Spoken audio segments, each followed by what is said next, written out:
since this city, I guess, is shut down from the ice storm, life goes on. We still gotta meet our deadlines and so forth. There's a little bit of wiggle room, but not much. I don't want to be moving the test dates all around all the time. So fortunately, in the last class, we were a little bit ahead.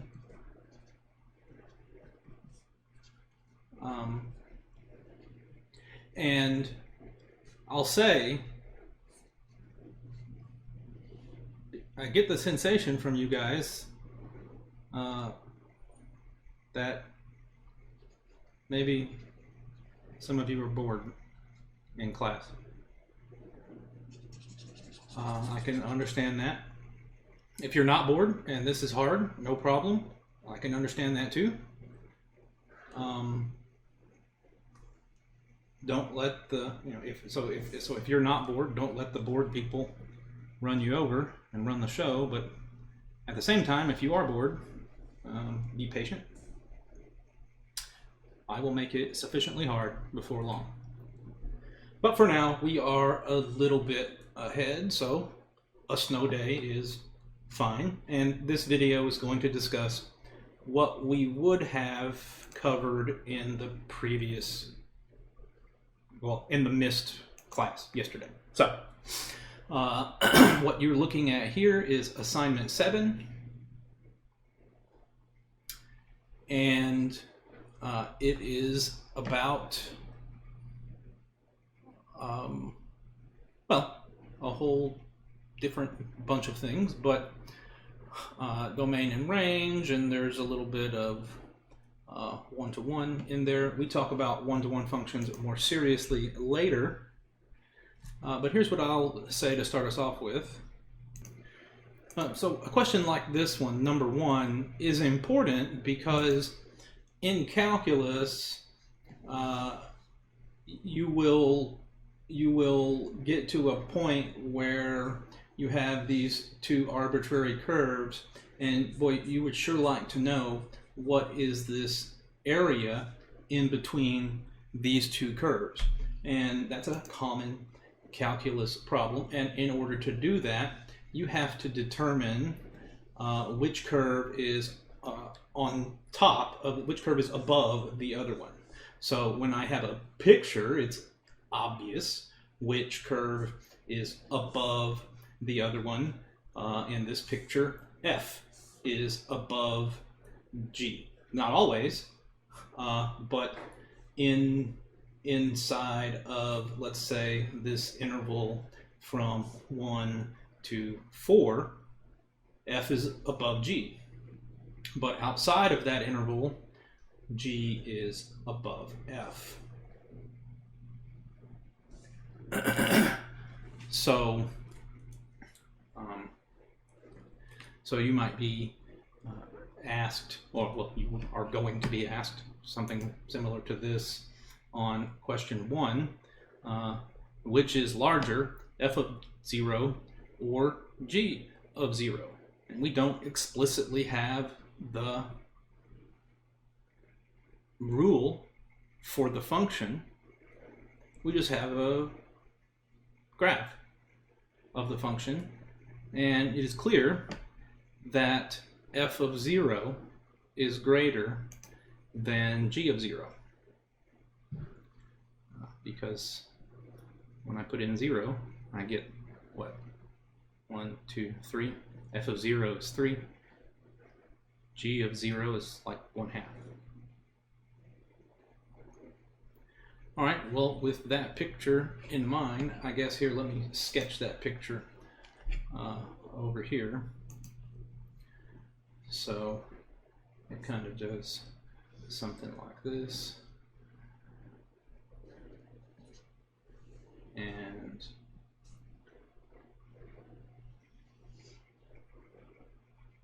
I'll fill in the details as we go.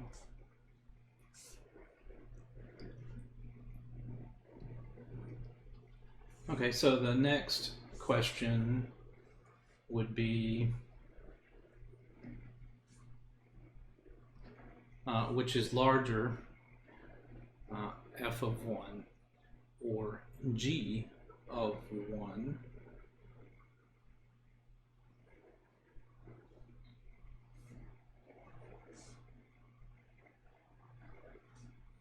and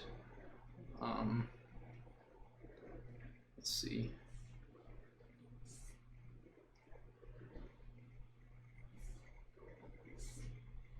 this would be 4 right here, and here is 2, and so 1 is like right there. Then this y value is f of 1, and this other y value is g of 1. And clearly, f of 1 is bigger than g of 1, and so you click the button. And so the calculus problem you might, or surely would have to solve would be to find this area. And not only would you need to know which curve was on top of the other in that region, you would need to know the x coordinates for where those two curves gave the same y value. And so it's right here at -2 and +2 that these two curves give the same y value. It is right there that g of -2 equals f of, well, my picture is not perfect here. Let me, I'm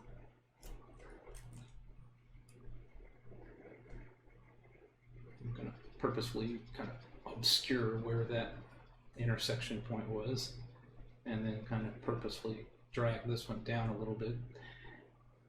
At -2, they have the same y value, and at +2, they have the same y value. So f of 2 equals g of 2, and f of -2 equals g of -2.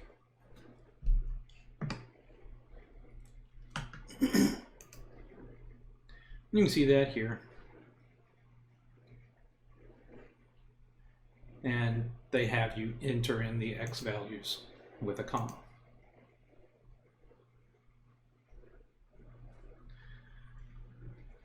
For which values of x is f less than or equal to g? So they want the interval where f is less than or equal to g. Well, there's going to be two intervals. And based on these dots that they have for their endpoints, both of these functions have restricted domains. They don't go on forever. The domain of the red function, f, is just from -4, well, for both of them, it's from -4 to 4.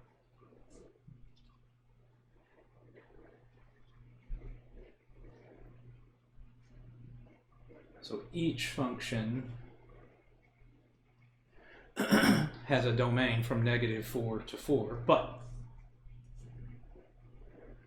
on the interval from -4 to -2, and the interval from 2 to 4,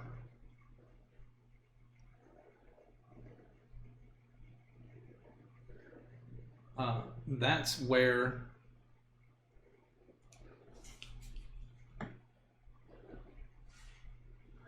well, I messed up in this picture, wasting my time drawing this picture here. Whoops. G is not go all the way to 4. It just goes to 3.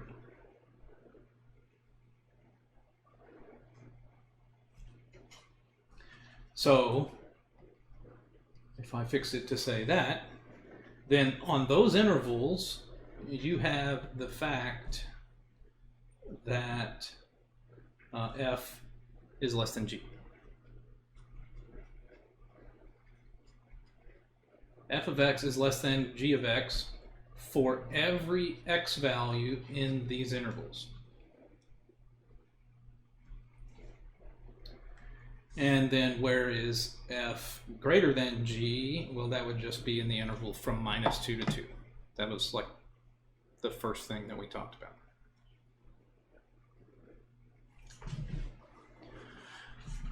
But naturally, the question wants to get tricky on you. So in part D, they said less than or equal.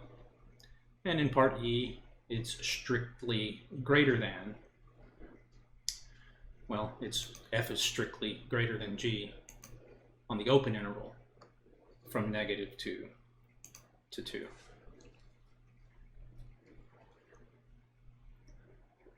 All right, so we're getting warmed up here.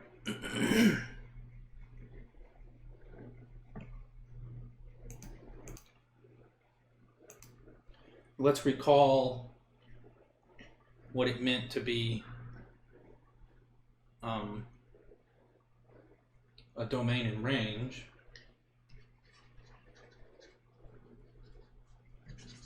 Let's recall via our picture of a function. This is my domain over here. It is filled with points, and I have indicated to you, well, so the oval is like the container, and so it makes, a set, and this set has these 3 points, A, B, and C, and so A, B, and C are my domain points. Since it's finite, I would use my set notation, the curly braces they're called. Whoops.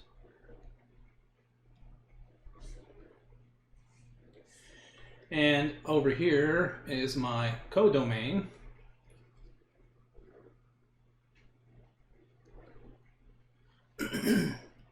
And it has 1, 2, 3, 4 points in my codomain.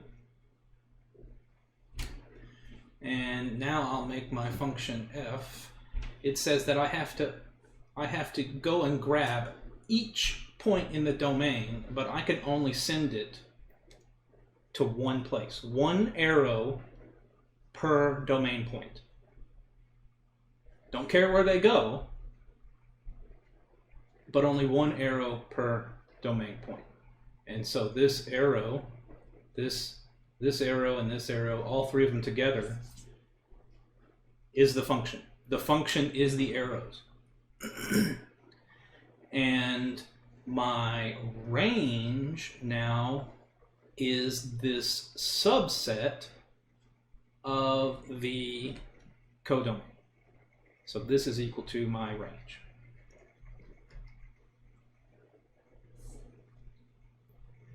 And if I back up and say, I'll call this x and this y,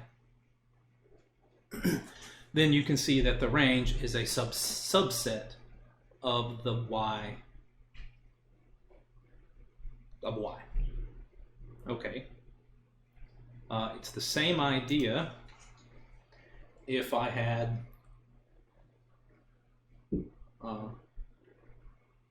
intervals. So if I had the interval from 0 to 1, and I said that this was my domain,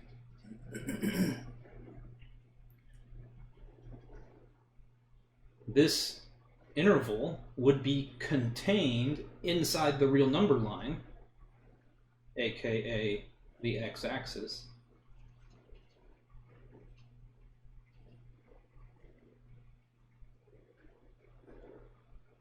So it's contained within a collection of points we will call x-axis.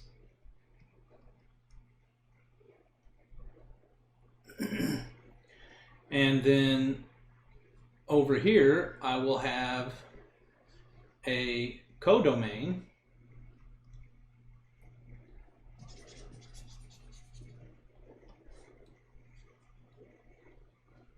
minus infinity to infinity, just as big as I can make it, my codomain. And I want to have a function from here to here defined by the rule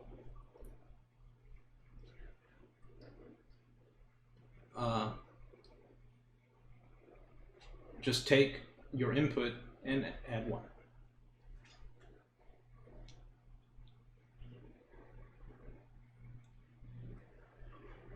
Well then, it is clear that the interval from 1 to 2 would be my range. And that this range is contained inside the y-axis.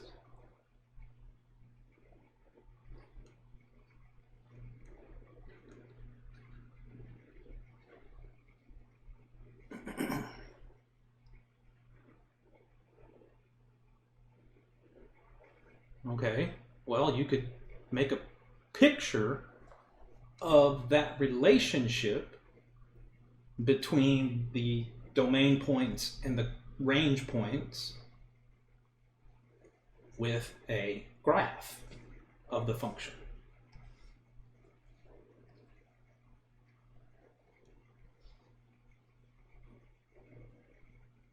So this is where x is 0, this is where x is 1, this was where y was 1 and y was 2.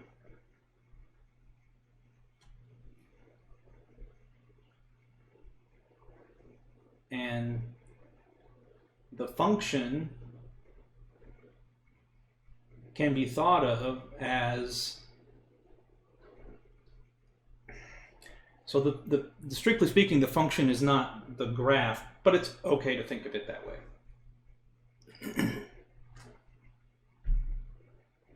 And then likewise, this is building from the ground up towards the graph. If I had just handed you this graph, then you are supposed to be able to decode from it what the domain, codomain, and range are. So since we're just doing, for now, all we're doing is analyzing the real coordinate plane, your codomain is always the y-axis.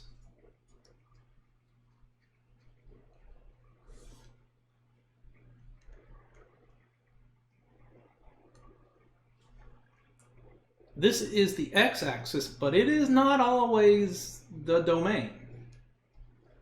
It is not necessarily the domain. The domain is indicated to you by either, so I'll put it to you this way. If the picture of the graph, I can't spell. If the picture of the graph were to have, let's say, these arrows, well, then it's clear that the graph goes on forever, and my domain would be equal to the x-axis.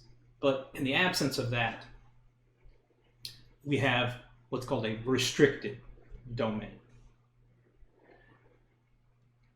In fact, what I should really say is that, not that they're unequal, because they could be equal, but here's what's always true. The domain is contained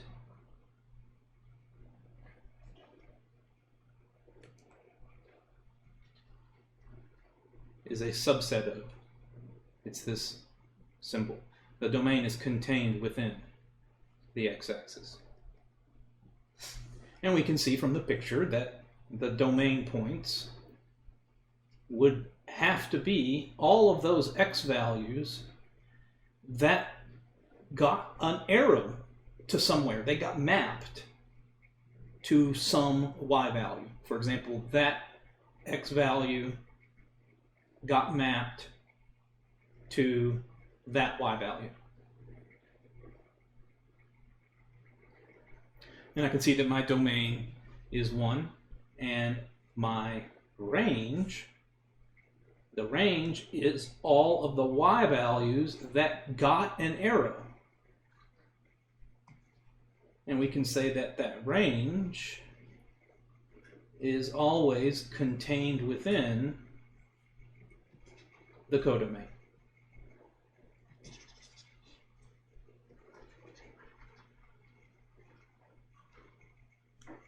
Every element of the range is also a member of the codomain. That's what it means to be within, a subset of.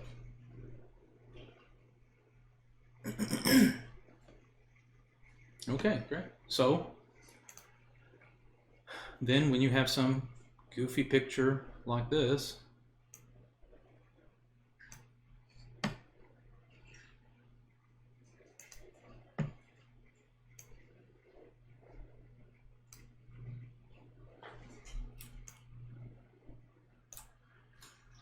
they're going to want to know the domain and range. Okay, super. Well, we can see what the domain points are, because the edge of the x values, oh, it's not going to show. Hold on, give me 1 second. Okay, so we can see that the x values, the only x values that map anywhere are the ones that are between, what, -3 and 5. So from -3 up to 5, that's it. That's our domain.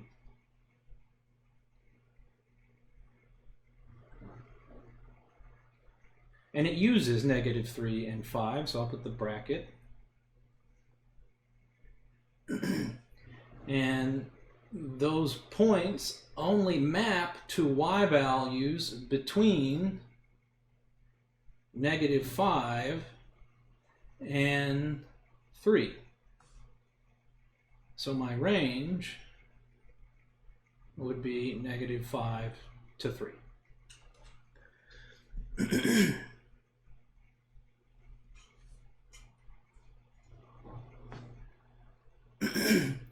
Well, then they want to talk about increasing and decreasing.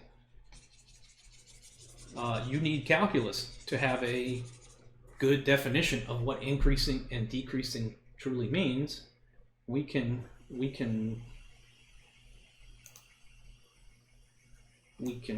use our intuition here and get a good idea of what increasing and decreasing should mean.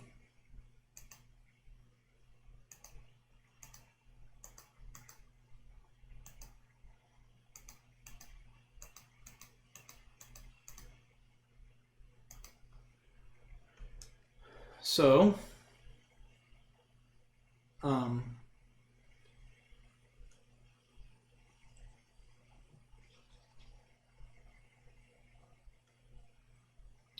let's see.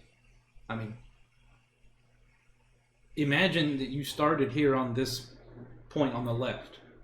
When you read a book, when you read a page, when you read a sentence, when you read anything, in this country at least, you read from left to right. So keep that convention of reading from left to right and start with the point that's on the furthest left and try to read this thing. and ask yourself what's happening to the y values. You're always reading from left to right. And ask yourself what's happening to the y values. So as I start from right here, and I read that direction from left to right, the y values keep going down. They get more. The further I move to the right, I get another y value. It's less than the one before it each time. That's decreasing.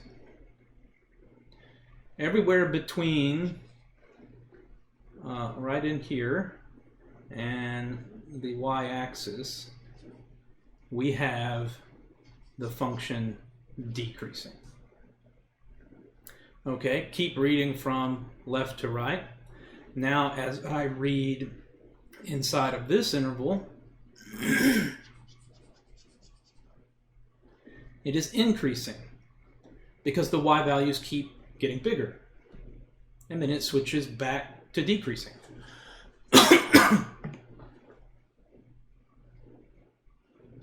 Okay, you would want to list those intervals. That's one of the questions they ask you.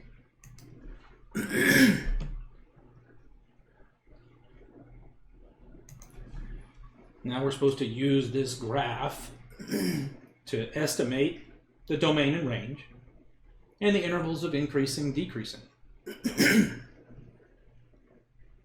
should be no problem because it's clear that the domain is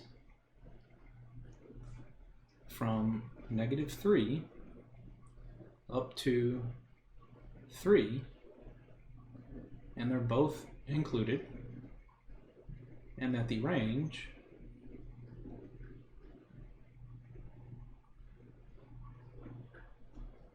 is from 0 to 3, 4, 5.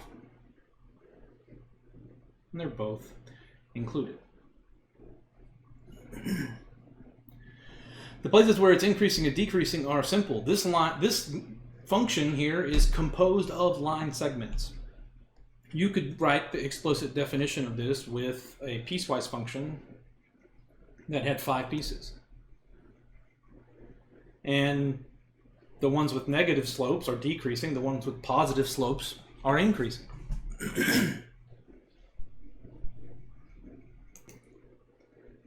Well, now they have a new vocabulary word for you. I mean, I guess it's new. I don't remember hearing this when I was in PreCalc or before PreCalc, maybe. Local maximum, local minimum.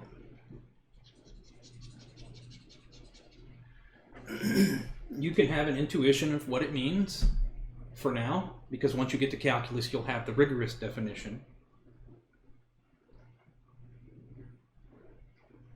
The word local is just in contrast to global, right? Or absolute. So, for example, suppose that they had put these arrows here. Then the absolute minimum doesn't exist. The absolute minimum wouldn't exist. We're not talking about absolute minimums here. We're talking about local minimums. So we just look on specific intervals. So every interval that we would consider is a bounded interval. It doesn't not extend off to infinity. Okay. Then I can see that all the action is going on this interval. And it makes a peak here, it makes a peak here. Those are local maximums.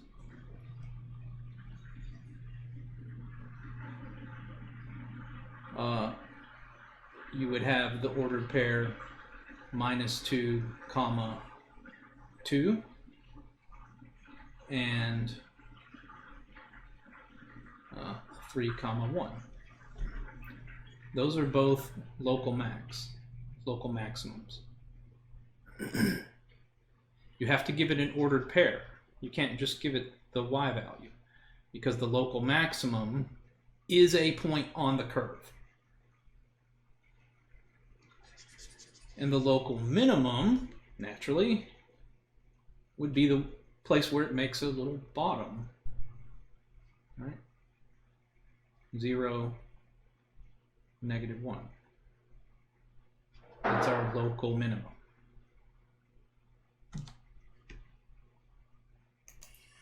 Then they have you look at this very trivial problem. I'll let you mess with that.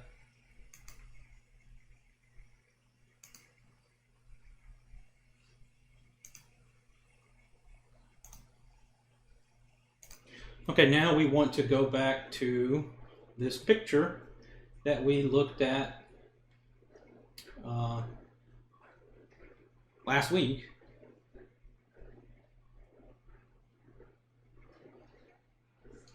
Let me draw it for you.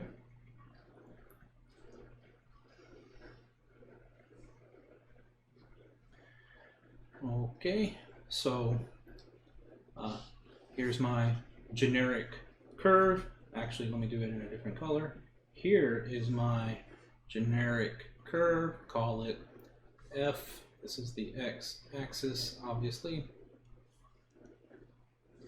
And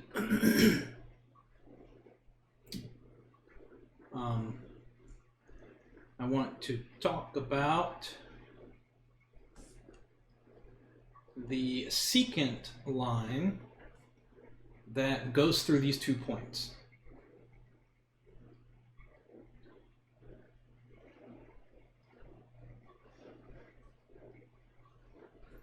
The secant line that goes through these 2 points.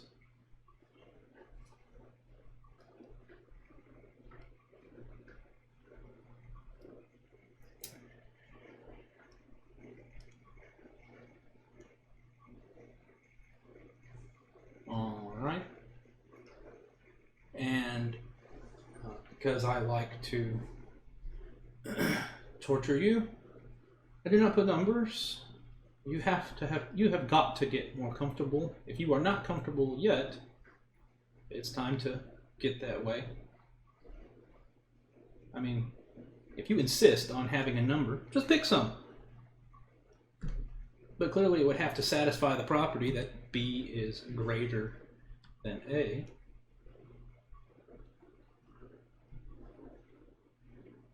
And I can talk about the corresponding y values, this one being f of A, and the other one very obviously being f of B.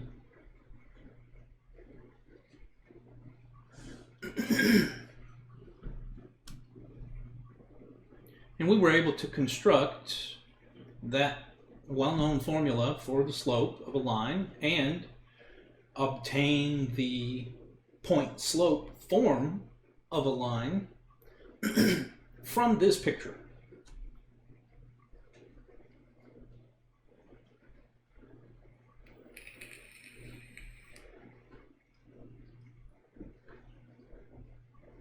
Because we said that the slope has got to be the rise over the run. And if the run is this yellow line,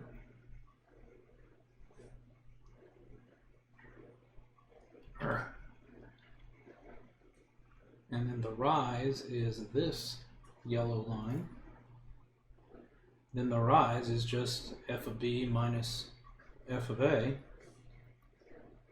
and the run is just B minus A. And their quotient is the slope. However, now we're going to assign some new names in the context of the function f. So the slope of the secant line is this quantity over this quantity super. In context of the function f,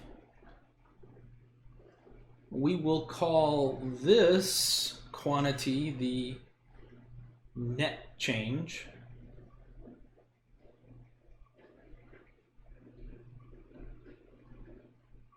in the y values.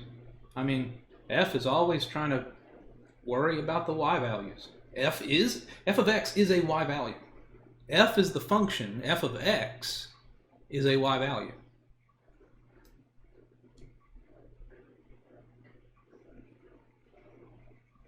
And this will be the net change of f on the interval from a to b.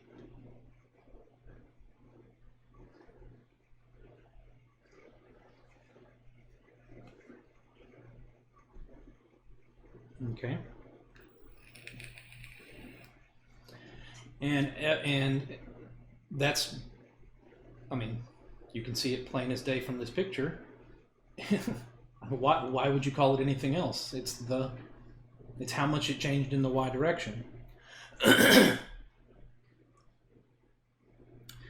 And this slope of the secant line,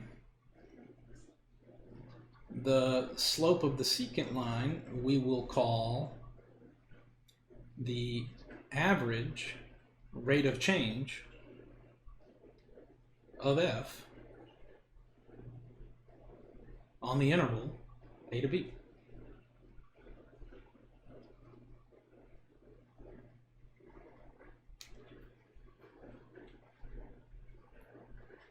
So we have this idea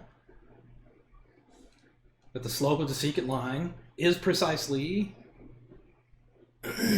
the average rate of change. Didn't put change there. Average rate of change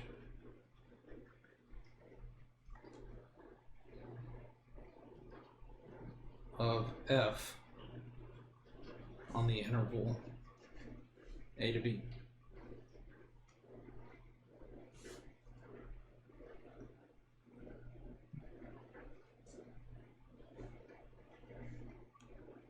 And this other quantity is the net change, not of the rate, but of the values of the y values. All right, so here's our picture, and we want to know the net change. And you can see that it has to go down 2 units to get from 6 to 4, so it's -2. And the slope of that secant line would wind up being -2 over 5.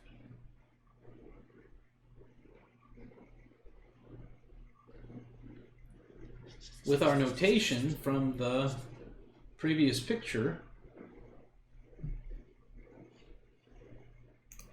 that awesome picture I drew,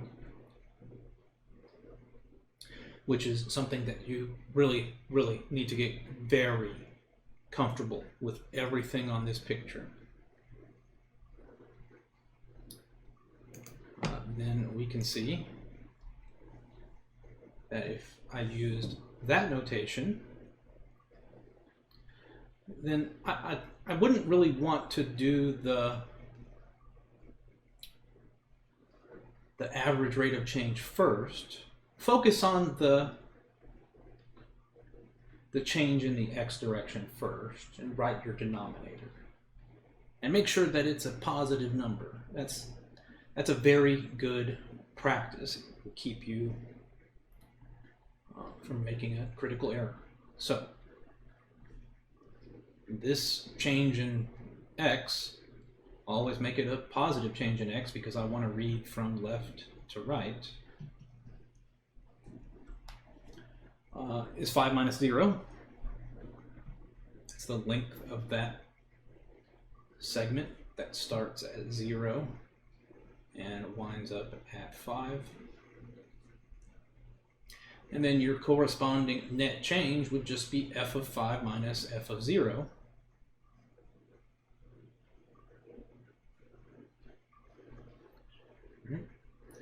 And that would be equivalent to, well, f of 5 was 4 and f of 0 was 6. So my net change would still be -2.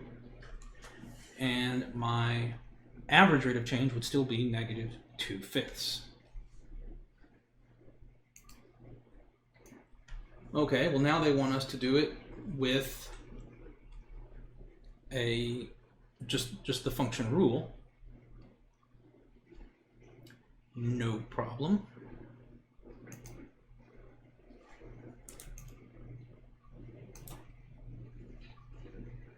So there they've given us the rule and the interval that they are interested in.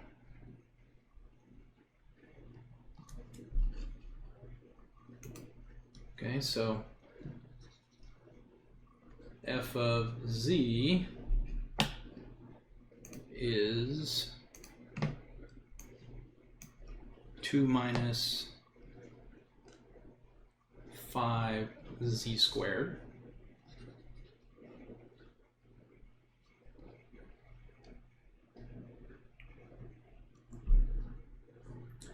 And they want to talk about the interval from -2 to 0.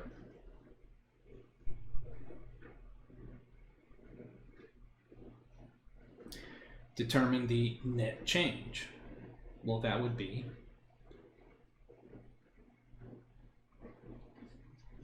f of 0 minus f of -2. This is my net change.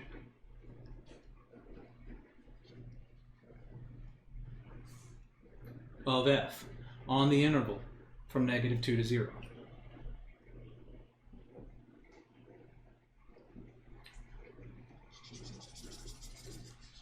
And we get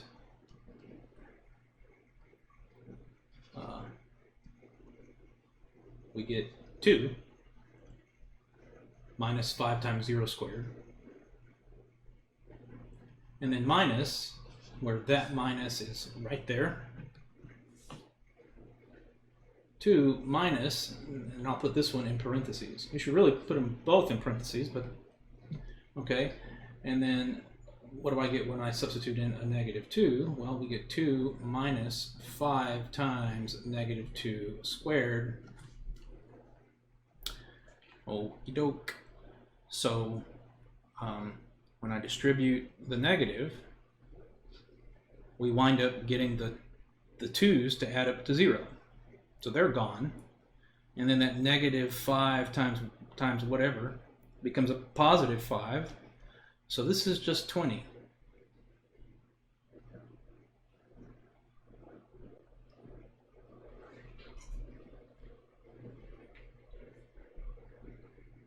All right. And how much did we change in the x direction? What is the length of this interval? It's 2. So the average rate of change on that interval is 10. Easy.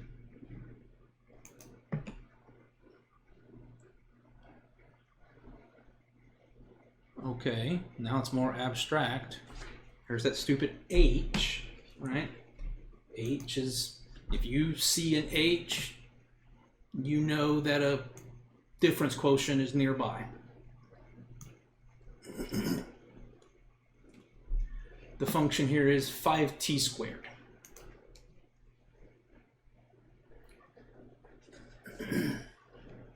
So f of t is 5t squared. And they're talking about the interval from 4, starting at 4, and going all the way up to 4 plus h. So it just adds h to 4, and that's how you get the next point.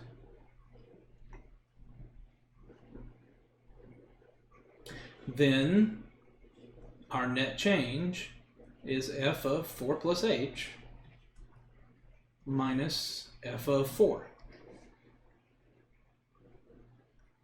This is my net change of f on this interval. And the length of that interval is h. See for yourself, 4 plus h minus 4 is sure enough going to be just h. So once I have this net change, then the length of this interval on the x-axis, since it's just h, I can just take the net change over h, and I'll have the average rate of change.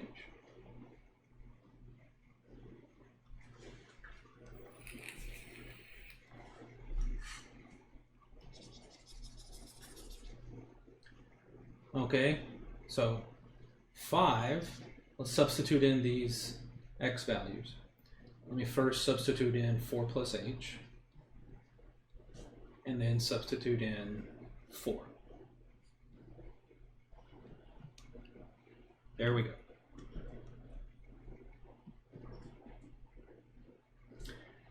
Every single one of these terms, well, there's just the one term, but it's going to cancel with something over here. It must. It's a force of nature. If it doesn't, you've done something wrong.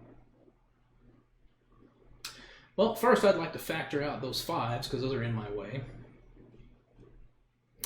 And then I got to square out this part, right? So it's 4 squared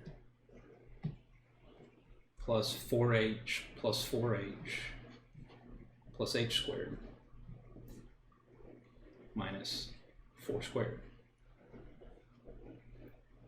And as you can see, that part, they add up to 0. And now we're getting 5 times 8h plus h squared. And I can factor even more. In fact, I'd like to factor some more. I'd like to factor out that h and have it say 5h times 8 plus h. This is my net change.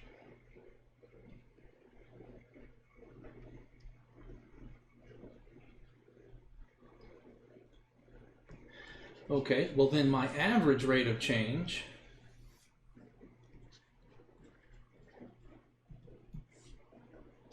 is going to precisely be that net change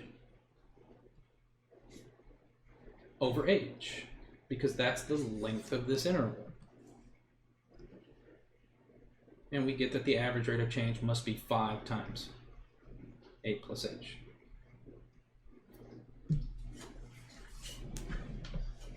So you could pick an h, any h you want. Pick h to be 1. And you could see, well, you can't pick any h you want. You can't pick h to be 0. They didn't explicitly say that in the problem, but they surely meant it. You can't pick h to be 0 because you would have a problem right here.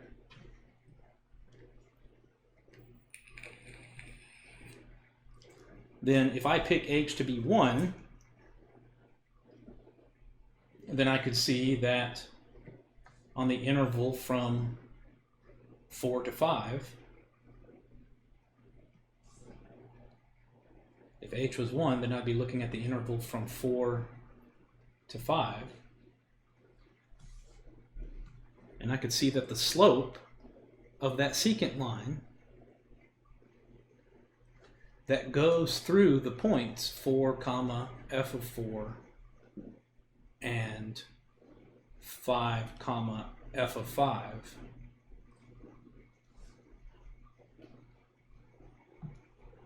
the slope of the line that goes through those 2 points would have to be 5 times 9.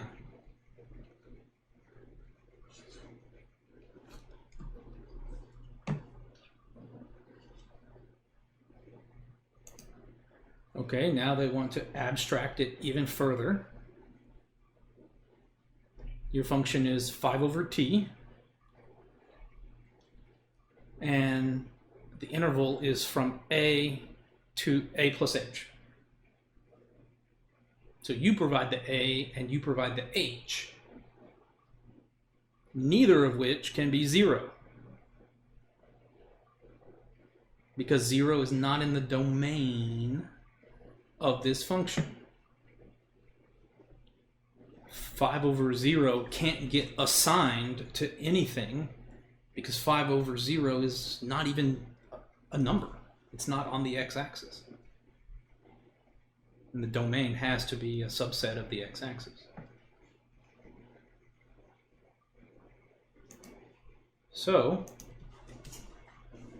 with our new rule, f of t being 5 over t, and they want to talk about the interval from a to a plus h. I should find my net change.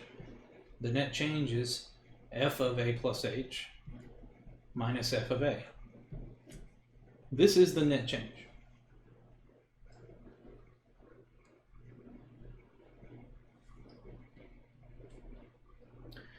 Now, applying the rule 5 over t,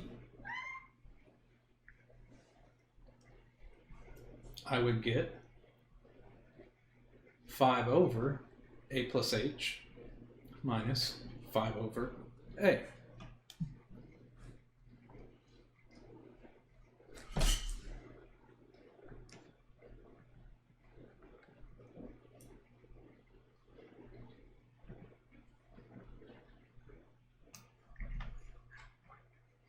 And as I've said before,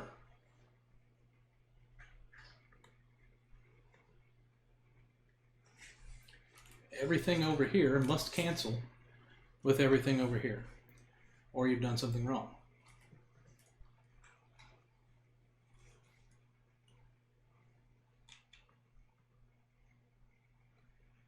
So you can add these two fractions together.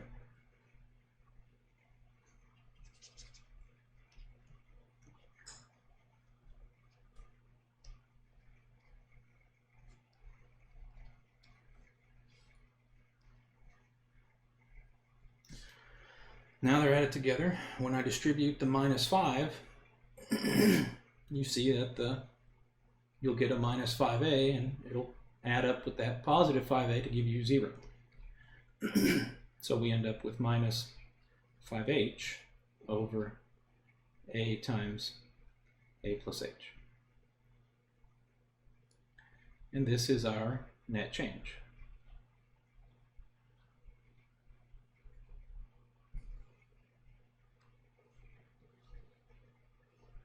Our average rate of change,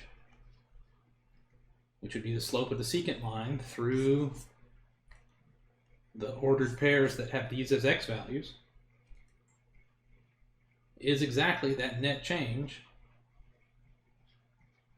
over h. Now, look, don't make a compound fraction. Compound fractions suck.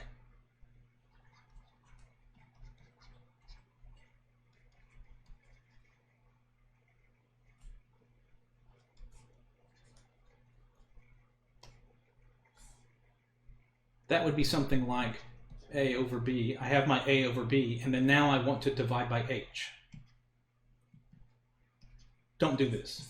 That's dumb. In fact, it's not even well defined, because what you meant was this. In which case, what you really are saying is that you have this quantity, and now I'm going to divide by h, which means to multiply by 1 over h. This is what you meant. And then, since that quantity was a fraction, a over b, or was a quotient, a over b, then you would really have a over b times h.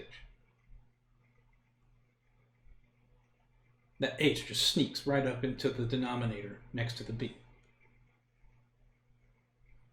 So our average rate of change would be minus 5h over a times a plus h times h. And the h's cancel, and you get minus 5 over a times a plus h. Neat. So the slope of any secant line that has these as x values would have a slope that is minus 5 times the product of those x values. Weird. So if I pick 2 and 3 as my x values, well, let me say 2 and 5. So I pick 2 and 5 as my x values, then h is 3, because 5 is 2 plus 3. And my slope of the secant line would be equal to minus 5 over 2 times 5. And you get negative 1/2.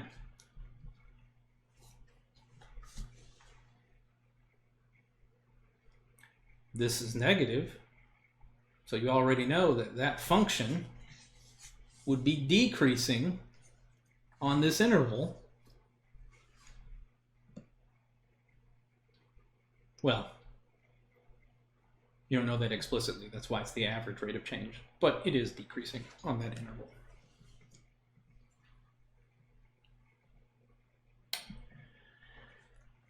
All right, there's one other problem on that assignment, as usual. It's a word problem.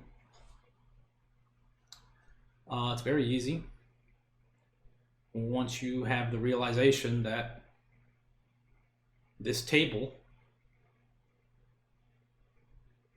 is a function.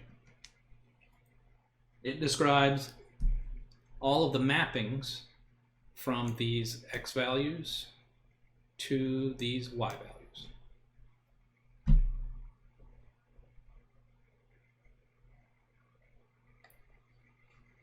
All right.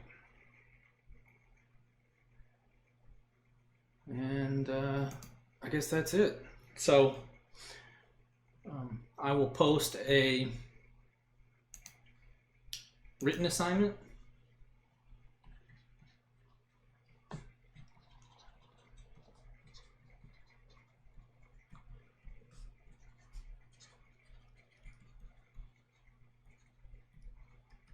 I'll post a written assignment. We will take our next quiz the next time we see each other. I don't know if it will be tomorrow, since it's still supposed to be icy and everything all day tomorrow, but we'll see if the university cancels class.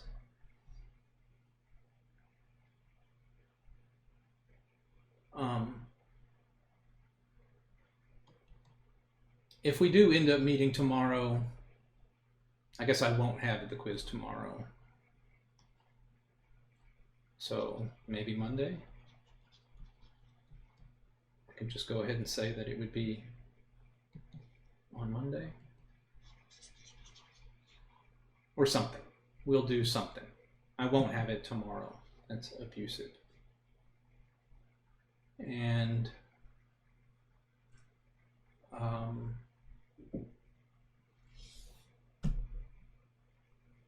watch out for this written assignment. If we did meet tomorrow, I probably would not pick it up tomorrow either, unless you just were desperate to turn it in. So we'll just stay flexible with our schedule, and I'll see y'all soon enough. Bye now.